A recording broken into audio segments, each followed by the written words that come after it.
A student goes to school from his house at a speed of 3 km and return 2 km.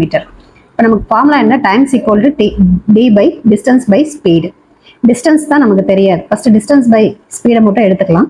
Distance நமக்கு தெரியாது, அதை எக்ஸ்ன்னு வச்சுக்கிறோம். Speed வந்து எத்தனை கிலோமீட்டர்ல போறான்? 3 கிலோமீட்டர் ஸ்பீட்ல போறான். அப்போ 1x/3ன்னு எடுத்துக்கிறோம். அடுத்து ரிட்டர்ன் வர்றது எப்போ வரான் அப்படின்னா 2 கிலோமீட்டர்ல வரான்.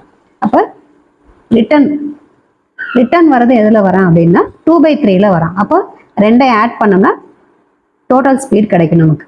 அப்போ distance by speed equal to x/3 plus x/2. இது ரெண்டையும் நம்ம எல்சிஎம் எடுத்தா 6. அப்போ 2x plus 3x equal to 5x/6. இது எதோட வேல்யூ? ds/s. நமக்கு ஃபார்முலா என்ன? t is equal to d/s. அப்போ டீயோட வேல்யூ நமக்கு என்ன? டைம் தான் நம்ம கண்டுபிடிக்க வேண்டியது.